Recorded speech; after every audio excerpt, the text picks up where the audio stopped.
Bem-vindo de volta ao nosso programa, recebendo mais uma vez Paloma Ortega. Bem-vinda, Paloma. Salve, Maria Imaculada. Obrigada, Antonielle. Salve, Maria Imaculada. Boa tarde, pessoal de casa. Venho trazer as notícias do dia de hoje, falar um pouquinho sobre o IBGE em 2039. Aí, o IBGE está fazendo um cálculo de que não vai ter mais tantos jovens, mas mais idosos, né? Olha só. E um dos motivos é que as mulheres estão tendo menos filhos, né?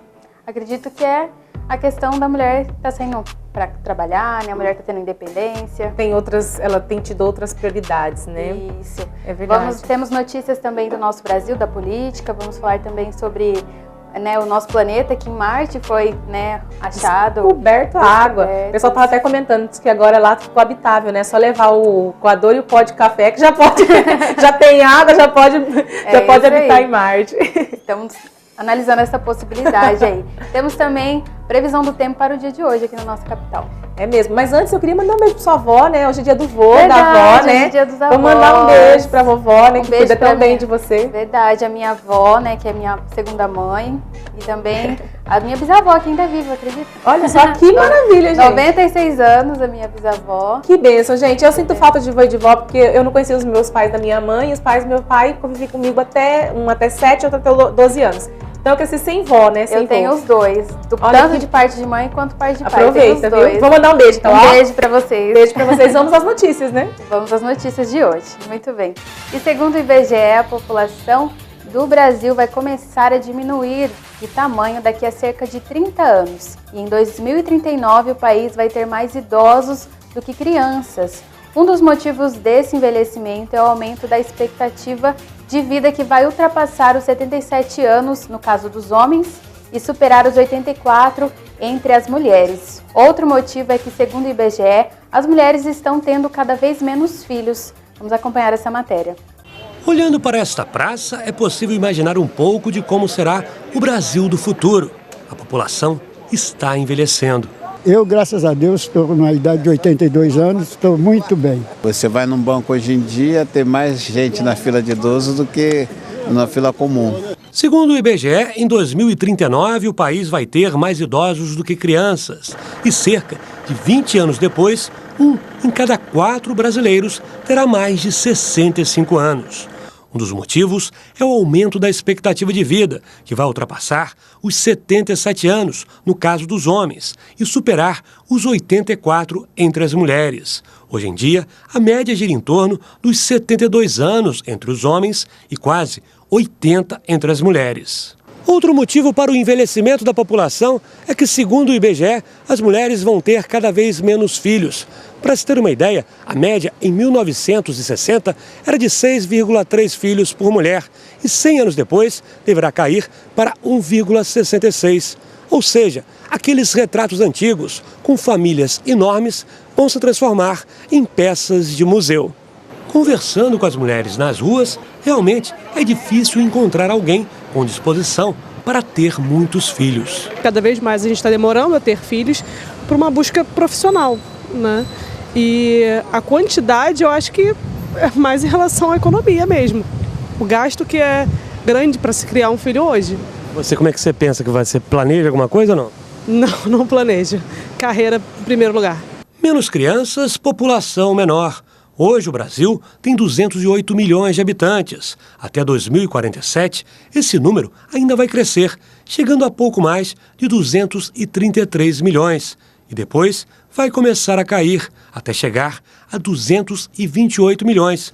Para esta economista, diante desta nova realidade, o mercado de trabalho precisa se adaptar, porque com menos jovens, os idosos vão ocupar cada vez mais vagas. Então é preciso que as políticas, tanto públicas quanto privadas, empresas, se adaptem para essa nova realidade. Em termos de capacitação, recapacitação, melhoria das condições de saúde, melhoria da mobilidade urbana e para reduzir o preconceito que o empregador tem em relação ao trabalhador mais velho.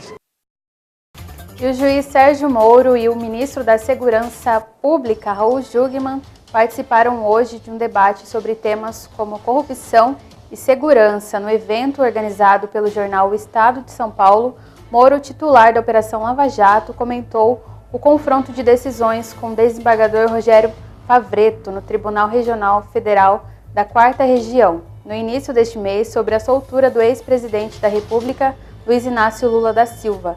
Já Jungmann falou sobre alternativas para a segurança nas cidades e defendeu o Estatuto do Desarmamento. O juiz Sérgio Moro, titular da Operação Lava Jato, comentou o confronto de decisões com o desembargador Rogério Favretto, do Tribunal Regional Federal da 4ª Região, no início deste mês, sobre a soltura do ex-presidente Lula. Mesmo de férias, Moro interveio para manter a prisão de Lula, assim que soube que o pedido de habeas corpus tinha sido aprovado. Minhas decisões são transparentes e públicas, então eu sempre tive a pretensão de decidir com correção.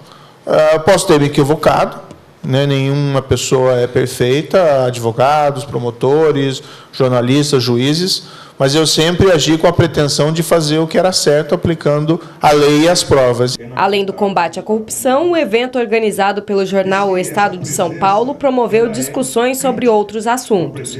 O ministro da Segurança Pública, Raul Jungmann, falou sobre alternativas para a segurança nas cidades e defendeu o Estatuto do Desarmamento. Minha observação é o seguinte: sim, pode-se fazer ajustes no Estatuto, inclusive em termos da questão rural. Pode-se fazer. Mas o que transita no Congresso Nacional é rasgar o Estatuto do Desarmamento, que é uma coisa absolutamente diferente. Esse debate, que em grande medida ele é impulsionado pela indústria de armas do Brasil, tá certo? Que é normal, evidentemente, ela busca os seus representantes e fazer com que esse mercado seja aberto. Mas eu não acredito que a autotutela, que é o que se propõe, seja a resolução para os problemas da segurança brasileira. E o presidente chinês Xi Jinping disse na cúpula dos BRICS que não há vencedores em uma guerra comercial global, se referindo ao americano Donald Trump. Também participaram o presidente Michel Temer, o líder russo Vladimir Putin, o primeiro-ministro Narendra Modi e o presidente sul-africano Cyril Ramaphosa, além dos líderes africanos. O presidente chinês Xi Jinping disse nesta quarta-feira, na abertura da cúpula dos BRICS, que o unilateralismo e o protecionismo avançam e representam um duro golpe ao multilateralismo. Uma guerra comercial deve ser recusada, porque não haverá vencedor. A hegemonia econômica é ainda mais repreensível, porque ela vai minar o interesse coletivo da comunidade internacional. Aqueles que buscam esta causa só vão perder. Xi Jinping disse ainda que a comunidade internacional está de novo em uma encruzilhada. Nos últimos meses, o presidente americano Donald Trump declarou guerra a seus principais rivais comerciais, sobretudo China, União Europeia e Rússia. Os Estados Unidos registraram em 2017 um déficit comercial de 376 bilhões de dólares em seus intercâmbios com a China. O governo chinês já reagiu impondo novas tarifas sobre os produtos americanos. E um lago subterrâneo foi detectado em Marte, escondido embaixo de uma camada de gelo. É a maior descoberta de água no planeta vermelho até agora. Vamos acompanhar. Existe vida fora da Terra? Cientistas identificaram um enorme lago sob a superfície do planeta vermelho. Situado abaixo de uma camada de gelo, o lago tem aproximadamente 20 quilômetros de largura e é o maior corpo de água encontrado em Marte até agora.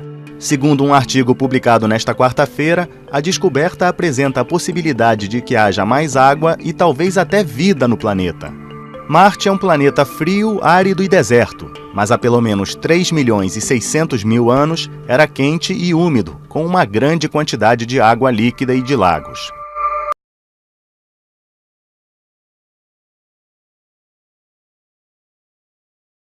E nesta quarta-feira, 25 de julho, celebra-se o 50º aniversário da encíclica A Vida Humana. O Papa Paulo VI faz um apelo aos esposos cristãos para que o documento meticulosamente realizado não seja visto como uma série de proibições, mas como uma contribuição para a sua vocação.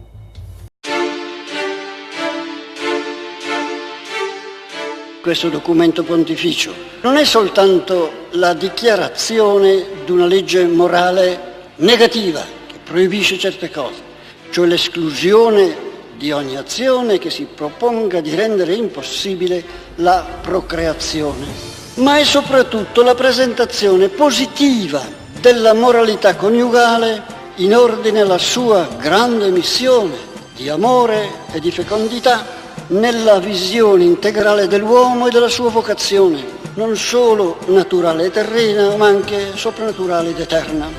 Un sentimento di speranza, sì, di speranza, ha accompagnato la laboriosa redazione di questo documento. La speranza infine che saranno gli sposi cristiani stessi a comprendere come la nostra parola, persevera e ardua che possa sembrare, vuole essere interprete dell'autenticità del loro amore, fonte di perfezione per i singoli suoi membri e di testimonianza morale nella società, come in più luoghi dicono i documenti del Concílio. Agora falando um pouquinho sobre a previsão do tempo, hoje a nossa capital amanheceu parcialmente nublada e fica assim também durante o dia e a noite. A temperatura mínima é de 14 graus e máxima de 31 graus. Para amanhã, o dia começa com sol entre nuvens e a umidade do ar fica entre 25% e 80% para os 2 dias. A umidade ainda está baixa, então fico alerta para você e para que você possa cuidar um pouquinho mais da sua saúde. Quando for dormir, colocar uma toalha molhada, um balde com água, tá bom? Fica aí a dica para você. Essas foram as informações de hoje. Antoniela é com você. Até amanhã e salve Maria Imaculada. Salve Maria Imaculada. Se me permite, vou dar mais uma dica para vocês de casa. Soro fisiológico nas narinas, principalmente dos bebês, gente. A gente sofre demais as crianças nesse período muito seco, viu? Nós vamos ficando por aqui. Amanhã nós vamos ter, lógico, o nosso programa sempre com você. Vamos ter a banda Mestre tocando rock, pop rock pra gente aqui. Vamos receber o Dr. Baltazar Sanabre. Ele vai falar sobre queda de cabelo, transplante capilar, problemas capilares. Você está com queda de cabelo? Quer ter umas dicas? Quer entender talvez um pouquinho do porquê que isso está acontecendo? Então assiste amanhã o nosso programa sempre com você. 1h45 eu te espero. Um beijo grande, ó. Deus abençoe. Beijo para os vovôs e para as vovós. E salve Maria Imaculada. Tchau.